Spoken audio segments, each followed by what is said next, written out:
Hello, book geekers. I have a special offer for you. That's right, available for a limited time, a free audio download. This exclusive conversation titled Following Your Passion with life-engineered author J.F. Dubois will give you inspiration and entertainment. Available for a limited time, JF tells us how he is making the transition from graphic designer to author. In a field where rejection is inevitable, JF shares his views on how he deals with it, what advice he would give anyone wishing to make a career change, and more. Janine Bay from Montreal, Quebec, Canada says, it is inspiring and entertaining, to the point and worth the listen. Go now, frédéricbaye.com, Following Your Passion with author J.F. Dubois, available for a limited time.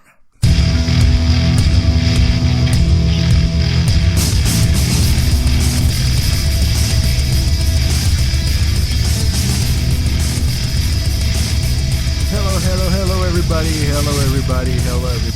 This is Frédéric and I am talking to you from right here in Montreal, Quebec, Canada. Actually, it's a cloudy Montreal, Quebec, Canada. The fall season is here.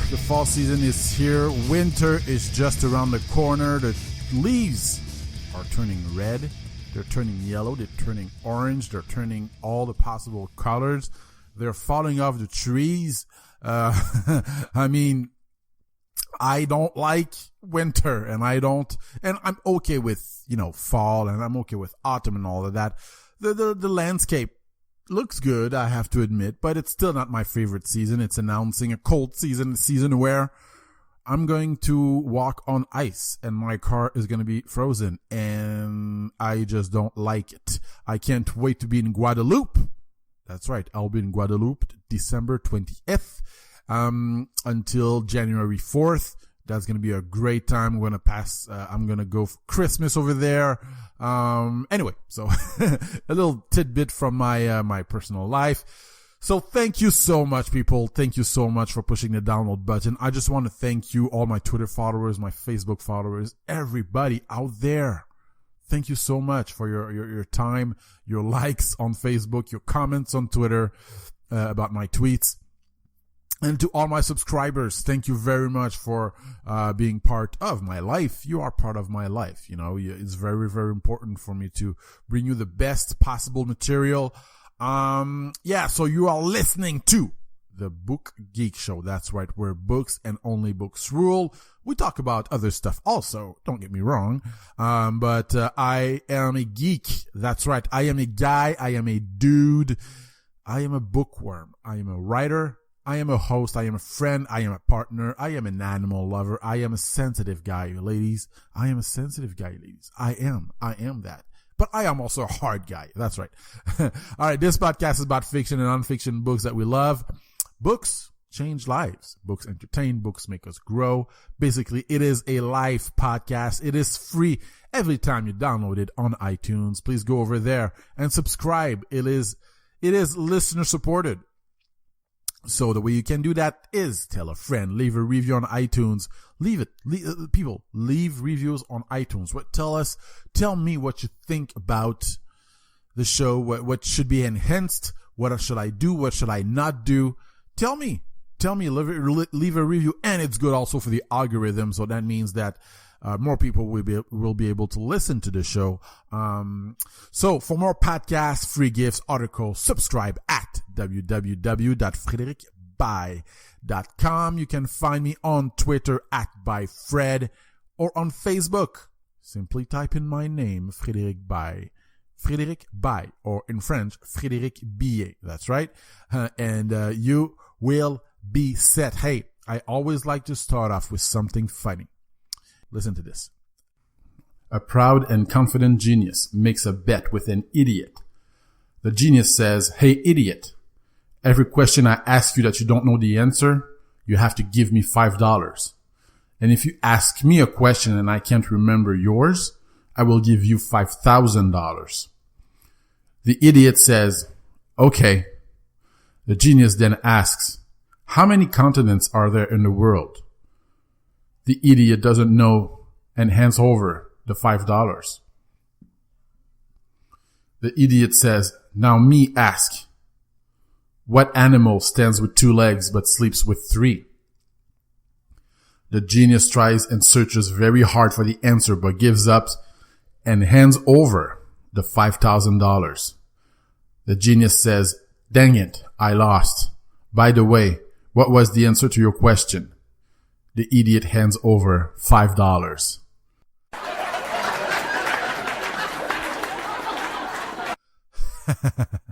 All right. Hey, this one, you have to admit, this one is pretty good. I really like it. I was saying it to you guys.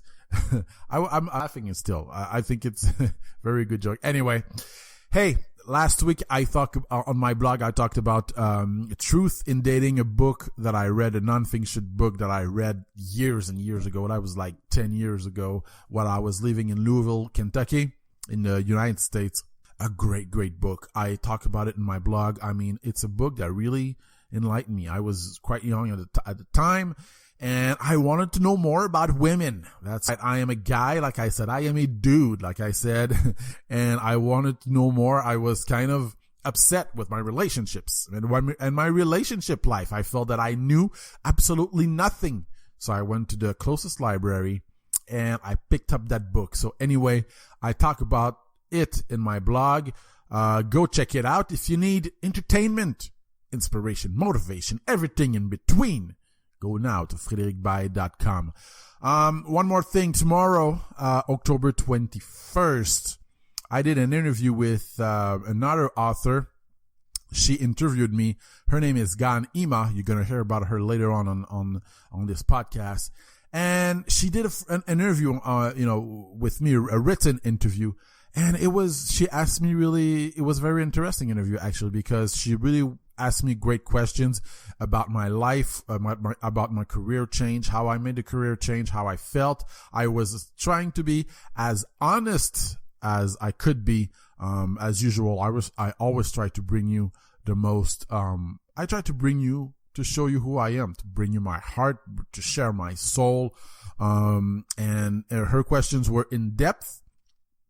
I talk about when I was, my mindset, when I was a, financial advisor, when I was a wrestler, and my life path and what led me to become a writer, my current struggles, my struggles in the past, and, what I'm planning for the future. As many of you know, I am going to release a book, on March 2016. That's right.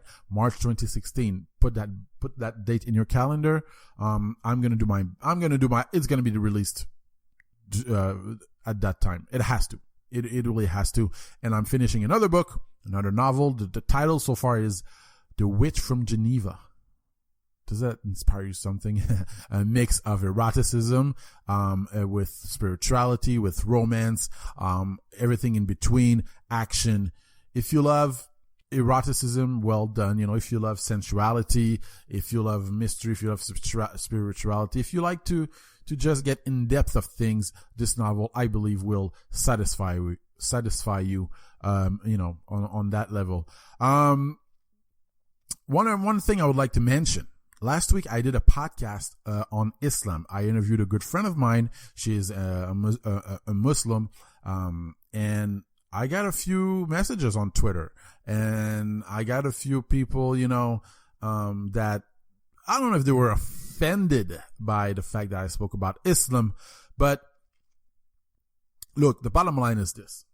I'm not going to get into a religious argument, because one guy told me on Twitter, wrote me that he quoted the Quran saying how they're trying to take over the world. And I mean, I did quote the Bible and say, how, if you spread the word and you follow Jesus, then you're fine. And if you don't, you're condemned, and I kind of got into that, a little bit into that argument. But the truth of the matter is this.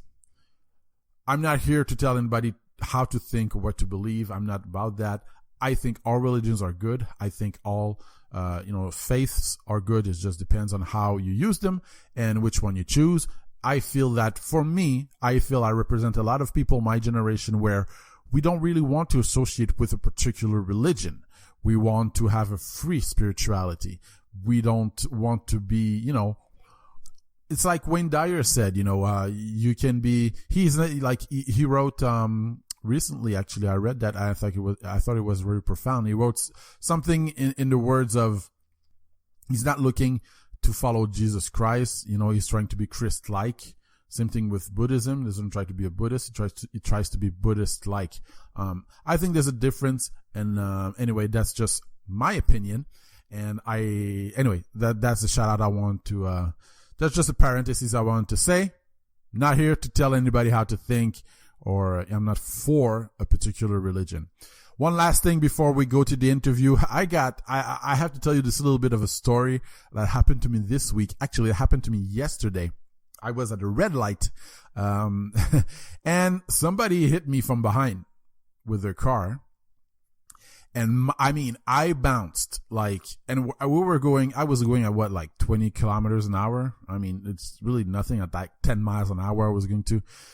And I mean, I bounced and I got like a neck spasm, back, you know, my back hurt a little bit. My head went in many directions. I kind of lost it a little bit for a second here. I kind of blacked out for a second. It's very weird.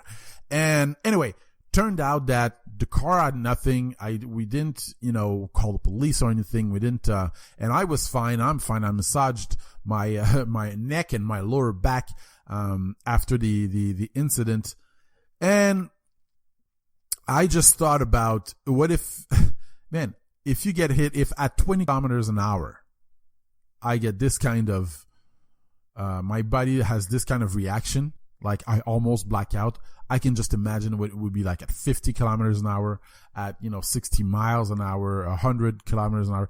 I mean, really, I don't know. It gave me a little bit of a perspective, you know, on things. And I was like, you know what? Shout out to everybody who is listening right now who might be, you know, seriously injured in a car accident or any kind of accident, really. You know, you don't realize what you have until you don't have it. And, shout out to all you people out there. All right. To the interview today. We're going to have my first guest on this podcast. She was my first guest.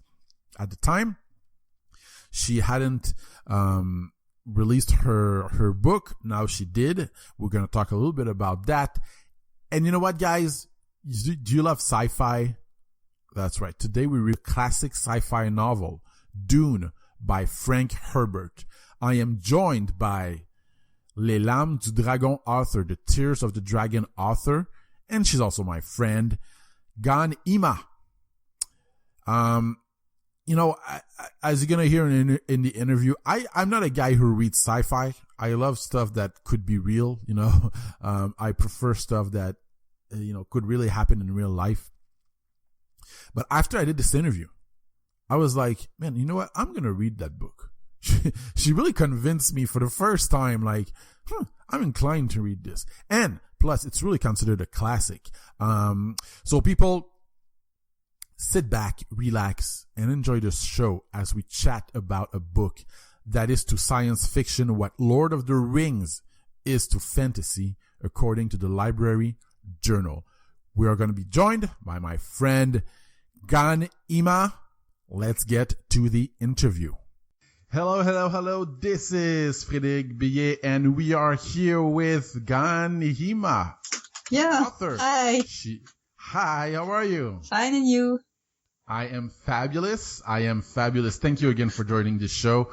Actually, you were my first interview, my first podcast. And, I don't know. It's special to me anyway. So thanks again for being here again. And, last time we talked, you had not released your book yet. No. And now you did release your book. Yeah, I did. All right. So talk to us about, Les Larmes du Dragon, right? It's a French novel. Yeah, it's a French novel, so I'm used to talk about that in French. So you'll see, perhaps it will be hard to explain in English. So, The Tears of the Dragon in English, but it only exists in France, is a story for children, and the main hero is a cat, who has the power to go into other world. And in one of these worlds, he is like really big, and people call him the dragon. And that's why cats are so arrogant, because they think they are dragon and not just cat. So, and all the story is around that, and around the life of a young boy in one of the other world, the island of Avalon. And this boy has to save his world, and so on and so on. And it's really inspired from Celtic myths and also the Viking mythology. It's a what mythology, you said? It's inspired from Celtic legend and Viking legend also. Oh, Vikings. Viking, yeah, sorry, excuse me. Oh, okay, yeah. Oh, awesome. Hey, how long did it take you to write this book, by the way? Oh, this book, it's pretty special because I have written it for a contest for a short story. It was a short story contest, and I wrote it like in 1 week, but I was totally berserk, writing every day and night, and it was pretty short. And after I have reworked it and make it a real novel. And I guess at the end it's 2 or 3 weeks of writing, but it was like 1 month to edit it. It's pretty short. It's I don't know, 30,000 words. Yeah. I think it's 64 pages, something like that, right? Or something like that. Yeah. Oh, cool. All right. So today's subject, I contacted you. I wanted to talk about a book that really, I asked you, what is your favorite book of all time, your favorite novel of all time? And because, and you answered, you said, it's hard to say, it's hard to answer, but you answered Dune by Frank Herbert, right? And I checked it out. And the Library Journal says it's the science fiction. Dune is to science fiction what the Lord of the Rings is to fantasy. Yeah. And cool. So, hey, we're going to talk about this. The publisher is Ace, and it was published actually in 1965. That was like 50 years ago. And it was sold by Penguin. So, and I know it's a great book. I mean, I checked it out. It still sells like crazy. In Amazon and stuff like that. So it's a science fiction book. So give us a little bit, a summary of the book. So Dune is a sci-fi book, as you said. And, the idea is, it's space opera, kind of space opera. And, the humanity has, expanded across the galaxy. And, humanity has returned to a feudal society. Each lord controlling a planet. The galaxy now depends on the spice for space travel and other things, and to extend life, for example. And spice is a substance that can be only found on Arrakis, also known as Dune, the planet of sound. Okay, so Arrakis is the planet of sound? Yeah, Arrakis is the planet of sound, and the other name is Dune. Of sand, right? Sand, a desert. It's a giant desert. And the Duke Leto Atreides has been appointed Duke of Arrakis, and he moved in with his whole house, including warriors, servitors, but also with his wife and his 14-year-old son, Paul. Paul is a brilliant but really strange child who have a prescient dream, He's really smart. He has a strange dream. And so Arrakis is a really hard planet to rule because of gigantic monsters and the native population, the Fremen. They are harsh and rebellious people. And but the real the real enemy is the Harkonnen house, their eternal enemy. And one night, Paul will have to face that enemy and his destiny, and it's the story of Paul's transformation. Okay. And you know, I think the book, like, actually it's 894 pages. Like, it's a huge book, right? The first one, because it's a series. Yeah, right? It's a series. The first one, I didn't remember it was so huge because it can be read pretty easily. But yeah, the series, it's really a big thing. Mm-hmm. And, okay, so why did you love it so much? I mean, what did it do to you? Because look, sci-fi fantasy is, like, if I'm not mistaken, is the second or third most sold, you know, looked after books on the market. You have romance first, then you have mystery and thrillers, then you have sci-fi and fantasy. And I mean, you guys, you sci-fi geek. I'm geek. You know, That's for I mean, geek. what? That's a book for geek people. That's why. Yeah, but you're on the Book Geek show, so we're all geeks. I'm just a different kind of geek. But yeah, so you guys, I mean, I will never understand how you can create worlds like that. Oh. Like, for me, I have to write from a place of realness. Like, I have to see the place, I have to feel it, I have to, you know. And anyway, so why did you love it so much? Why did I love it so much? Perhaps because of the hero. What was your first reaction? Sorry? I guess first because of the hero. He was 14, and when I read the story, I was 14, so it helps. But I still love it. There was really important element into it. So much plot intricated. It talk about ecology, politics, about human aspiration like rebellion or salvation. And it also deals with the place of women in society. Because the Bene Gesserit is a secret society, a powerful secret society, only where there is only women. And they have advanced mental abilities, and they rule the world in the shadow. And for the young girl I was, it was really important for once to have women hero who I can relate, you know, because often in science fiction there is no woman. Women are just plot device. But there was real and strong female hero. And okay, let me stop you there, because I know you, and I know you're. Would you agree with me that you are somewhat of a tomboy? A tomboy, yeah. No, sure. but like, and you know, I will always respect that. Like, it's like the Hunger Games. Not really. Did you read it? Did you read the Hunger Games? Yeah. I know. To be honest, I know the story. I've seen the book, but I didn't read it. I should be reading it. Okay. So basically, I read, you know, and basically, the Hunger Games. The woman, the main character is a woman, and she's the hero, and blah blah blah blah blah blah. You know, I get why most. I get the kind of.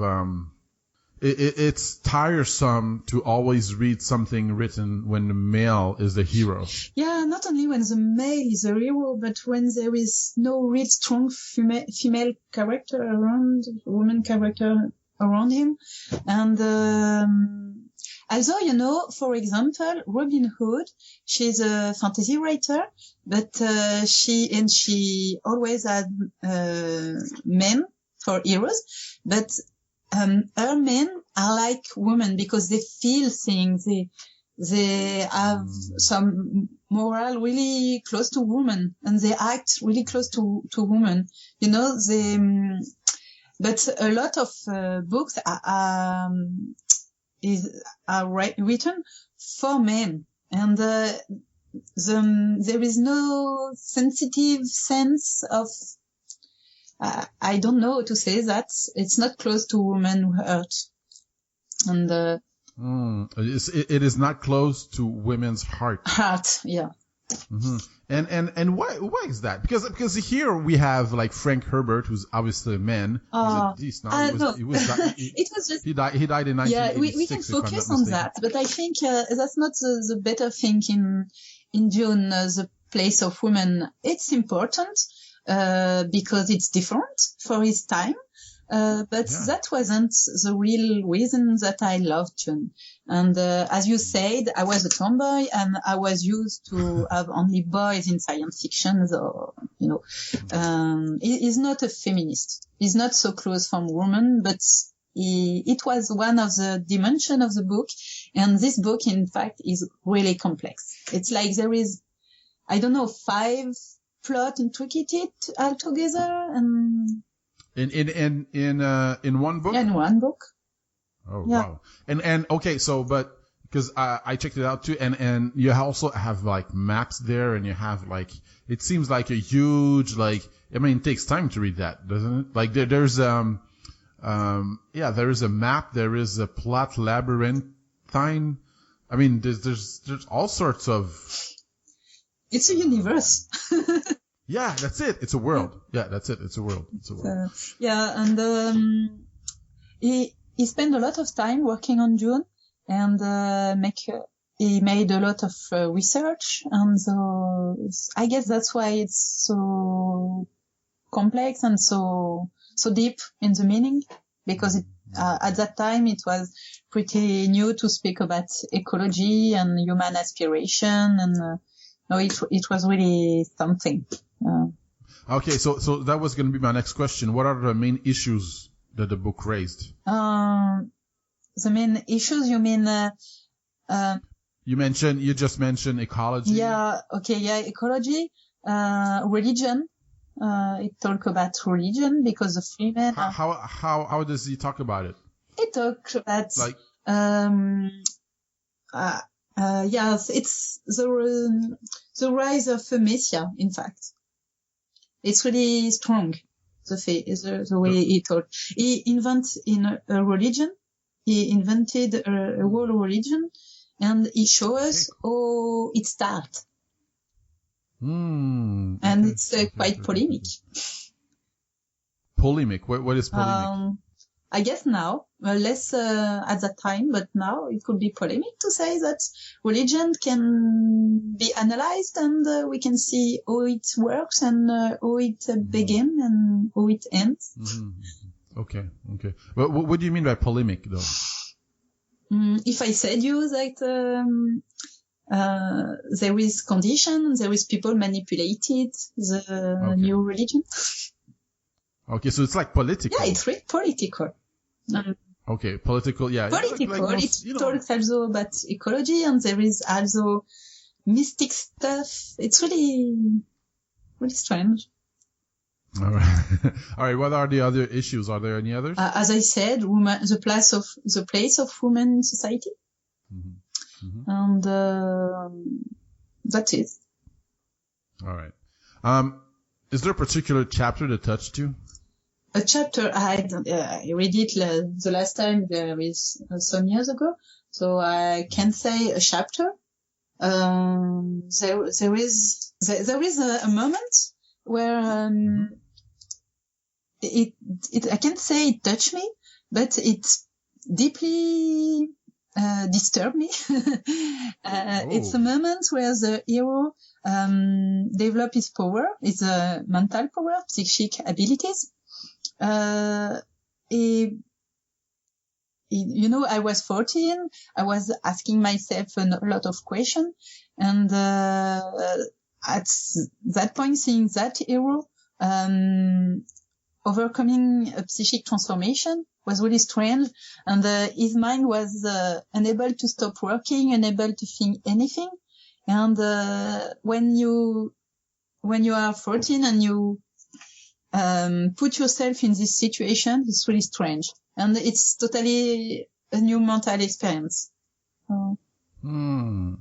And okay, in fact, it deals with drug also. This story. He deals with what? It talk about drugs. drugs. Oh, okay. What types of drugs? I don't know. At that time, they were taking a lot of LSD, but spice is kind of a drug, you know. Oh, okay. It's really strange. And okay, so, I mean, what was your ha-ha moment? I mean, okay, you tell us, okay, there was a personal transformation, but what was about that transformation that you as a 14-year-old girl, you know, really, you gravitated towards? I don't know. With ha-ha moment, you speak about something funny?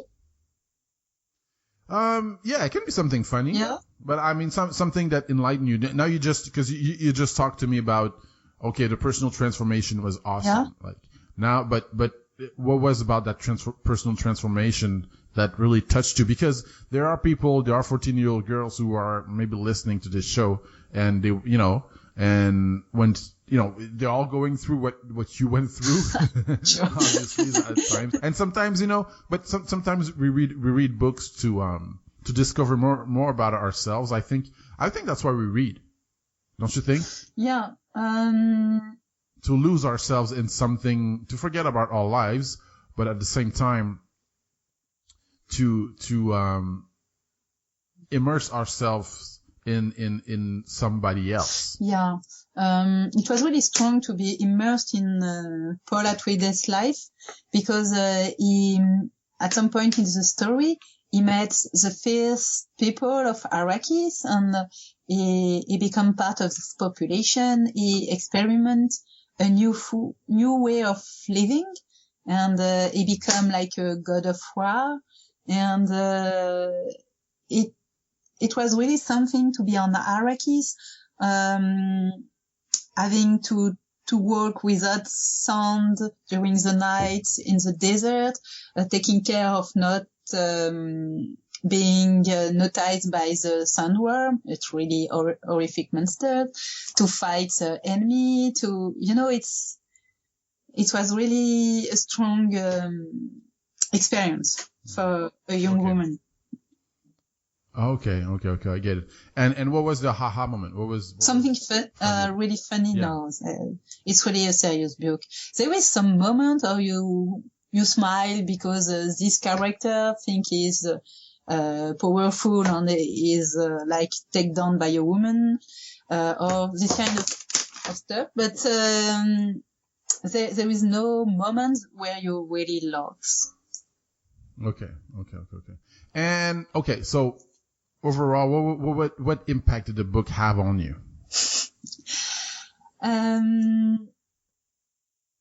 As I said, it wasn't a real good impact, I guess, because there is character in this story who are like human computer, and you are into their head, and you became a human computer, and you start thinking that as them you can think a different way, or like Bene Gesserit, you can control person when you know, for example, the Bene Gesserit can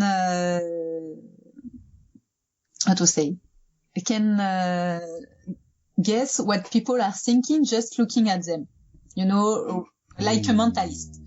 And hey, I just want to stop you there. Isn't it like one of the major thing that we would like to have those powers? Yeah, that is. To know what other people are thinking. Yeah, oh my God. Yeah, that is. In fact, in this story, just by the power of brain, people are so powerful.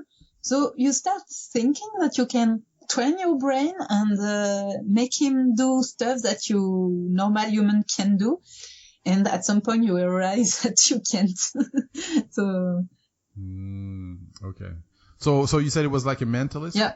They were, just keep going. Just a mentalist, you know, it's someone who observe you closely and who can guess what you are thinking, or who can manipulate you. And people do that often in Dune. Okay. Do you really believe in that? What? Can you repeat, please? Do you really believe in like mentalist people? Oh, I think there is people really intelligent, really smart. I'm not part of them. Each time that I used to try guessing what people are thinking, were thinking, I was like totally stupid and miss it. I wasn't able to think properly. Yeah. So, but there is some people who can do that and who are used to look at people and to observe them. Mm-hmm. It's like I was watching recently in TV and they did a show on somebody who could see and hear the dead. Oh, you know? Yeah. Is that media? And, yeah. Is she was like, and sorry? With Rosanna Arquette? No, I don't remember her name. But she had a show. She had a TV show at some point. Ah, no, like a TV show, not okay. It wasn't a series. Okay, no problem. No. It was she had a reality TV show, and she helped a lot of policemen and the police department to kind of find murderers and stuff like that. And at first, I was like, I don't know if I really believe it, but I do now because. I don't know. It just, if you're going to work with the police department, if there is kind of factual proof that you found murderers and stuff like that, to me, that's good enough. And I kind of was surprised at finding myself believing in that because it's easy to be skeptical about it. You know what I mean? Yeah. This kind of book can raise the question about, what can we see if we have superior mental ability, or if our brain is just slightly different. And there could be something interesting for you in Dune.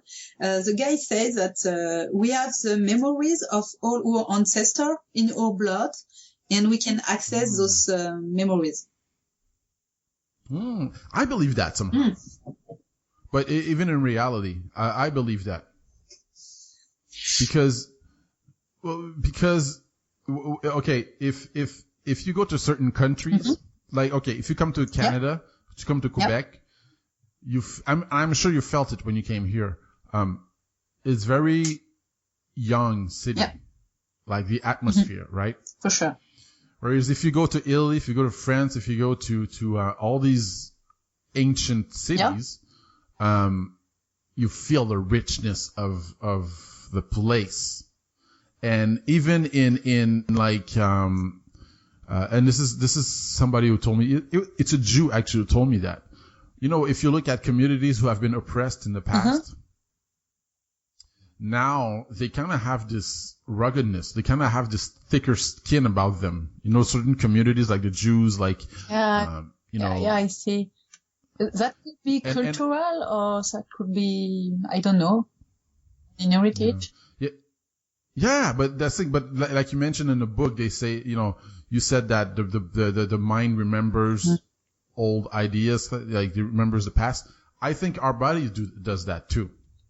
Perhaps. Like I think we all have our ancestors in us in somehow. Perhaps. I don't remember the name, but there is something like magnetism or something like that. There is people who study that, like not medium, but people who can say you the problem is that ancestor, and the problem came from that, that's part of your family and so on. There is people who are specialized into that. It's funny because I know you're not a religious person, but you love sci-fi stuff like that. Sci-fi is about science. No, but this is not science. Dune is a science fiction book. There is power on psychic stuff, but don't know. It deals with religious stuff also, but I don't know to say that. It's not about supernatural and magic, Okay, I get it. Okay. What was it? Can you tell us one of your favorite quotes from the book? Oh, it's pretty easy. Every people who read Dune could say the same, I guess. It's the litany against fear. Did you hear about that? Nope. Can you elaborate? In fact, there is a lot of little tricks that characters are always using. Trick who comes from the Bene Gesserit. And for example, where someone are under pressure, who are anxious, in front of a real danger, to calm them and to calm yourself and to be able to think again, because everything is about thinking in this story. You can just chant like a spell, and it helps you to take a grab on yourself. And I'm just trying to find it. I used to write it, but I don't know. Okay, so you said to grab a hold of yourself when you're in a position of great danger, that you might sing. Yeah, you're not singing, but you're singing for yourself in your mind. I find it. It's I must not fear. Fear is the mind killer. Fear is a little death that brings a total obliteration. I will face my fear. I will permit it to pass over me and through me. And when it has gone past, I will turn the inner eyes to see its path.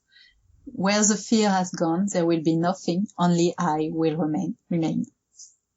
And it really helps you if you start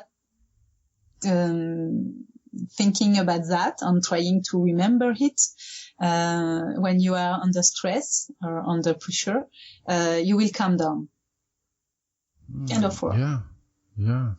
Hey, that's a powerful quote, as you said. Yeah. I like that. Actually, it's a how can I say that? It's not a personal growth. Well, it is kind of a personal growth quote. It can be. It's every story for me, it's about personal growth, and clearly Dune is about the personal growth of Paul Atreides, who will become late in the story Paul Muad'Dib. Mm-hmm. And okay, so what would you say is a negative as a fan? What would you say? Something I dislike in the story. Yeah. Not, in fact, there is nothing I dislike in the first opus of Dune. But after it has become a series, and around the fourth book, I was like, hey guys, there was no action, there's no revelation, there is nothing. Rebellion, there is no rebellion. No rebellion, no, but not even, you don't learn anything, that was just nothing. For me, it's God Emperor of Dune, the fourth book, it's like totally useless. And I was really angry against the author, and I stopped reading when I was young. Okay, so you mean at the fifth book? The fourth book. Okay, the first book. The fourth book. Hey, it's funny because as I did my research on the book, on the fourth book, I read the reviews and it was like exactly as you just mentioned. People say that the fifth is pretty cool, but the fourth, I was like, I can go through that. And I wasn't able to imagine reading the fifth without having read the fourth. And so at the end, I have tried 3 times to read it, and 3 times I was like, just, And perhaps what I haven't pardoned the author was he has discarded Ghaan Ima from the story. And Ghaan Ima, my pseudo came from Ghaan Ima, and it was a really strong character. I used to love her, and she was discarded like she was shit, Oh, we don't care about her. We just focus on Leto. I was like, no, you can't do that to me. So I was really mad. Oh, so that's where you got your author name. That was from Dune.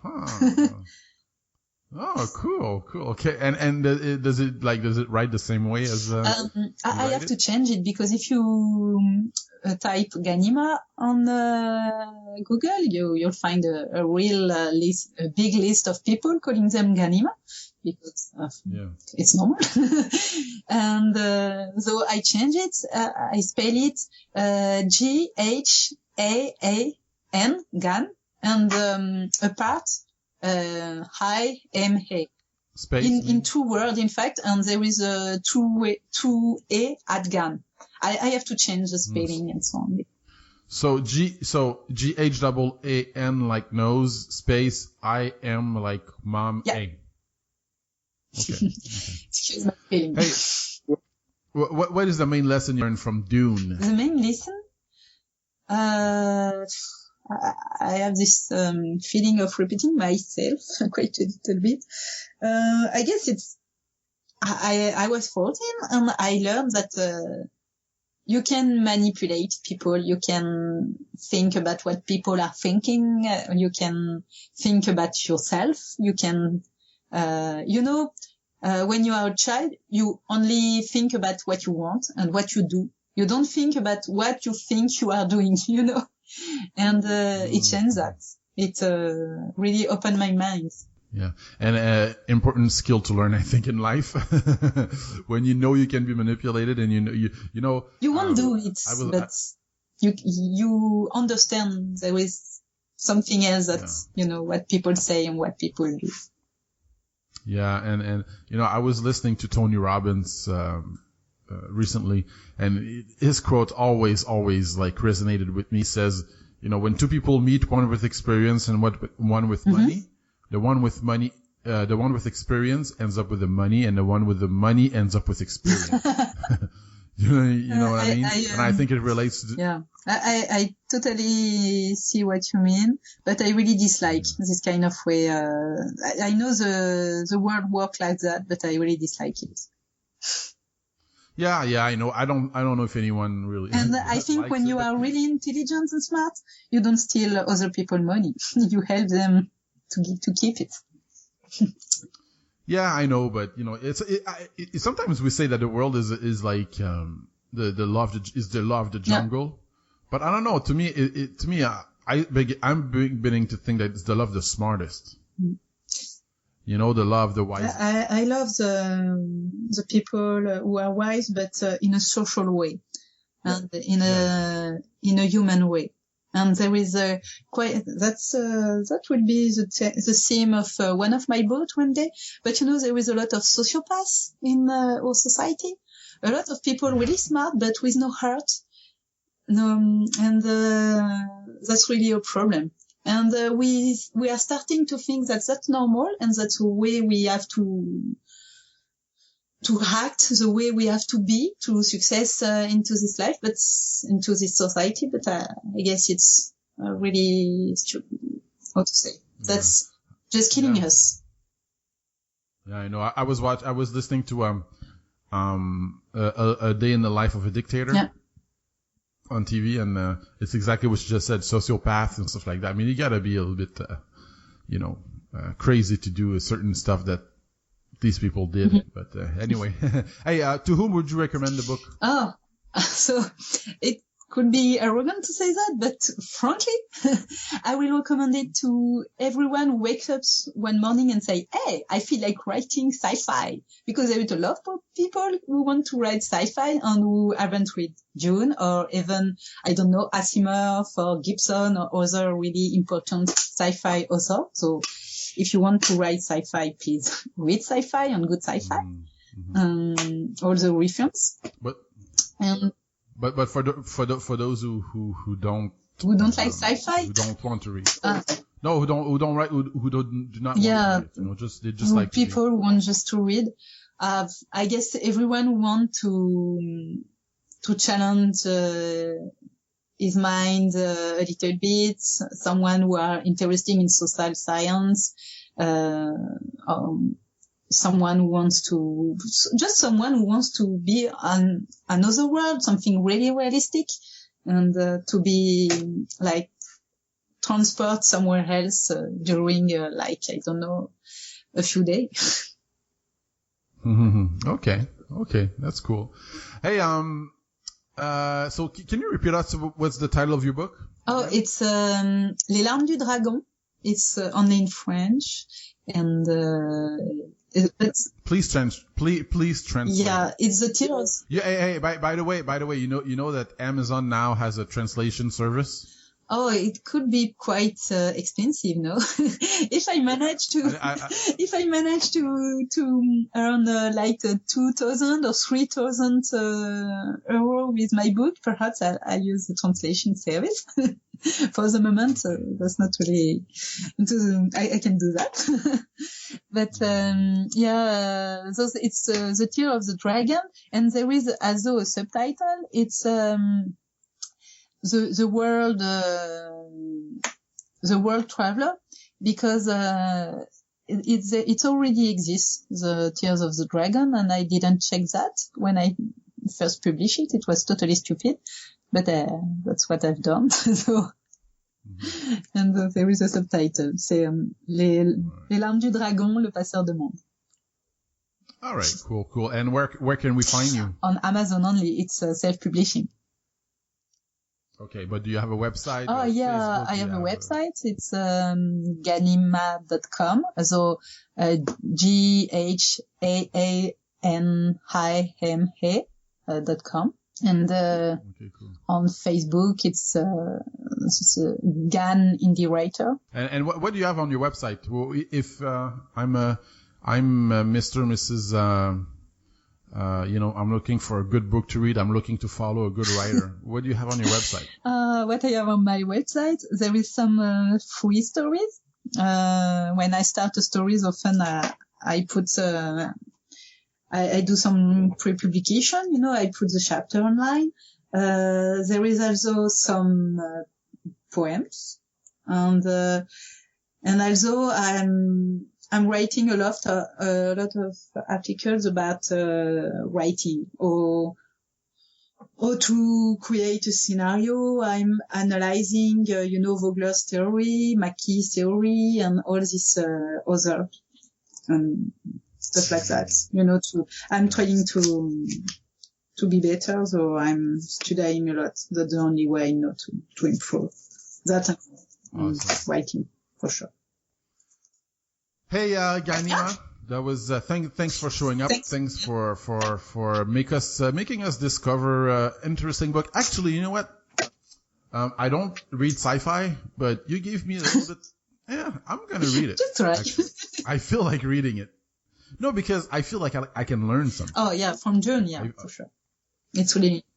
And when I watch the reviews, it's like, like I said earlier, it's comparable to Lord of the Rings, kind of, as far as its detail, I guess, and its success, and its and there's a TV series too, right? Oh, right? Yeah, but as all fan, I was like, not all fan, some fan like some TV show, but I always have been disappointed about Dune adaptation. It's really hard to adapt novels where people are always thinking a lot of stuff in their mind. It's really hard to show that on the screen. Yeah. Okay. All right. So thank you again. And hey, see you soon. And you know what? People, just go on ghanima.com. Thank you. See you. All Bye. Right. See ya. Bye. That's all for today. Thank you for listening, and I hope you found it helpful. If you want to listen to more episodes, you can visit frédéricbaye.com/podcast. If you'd like to connect, you can also tweet me @byfred, or you can find me on Facebook @FrédéricBaye_writer. And remember, live with purpose, passion, and love.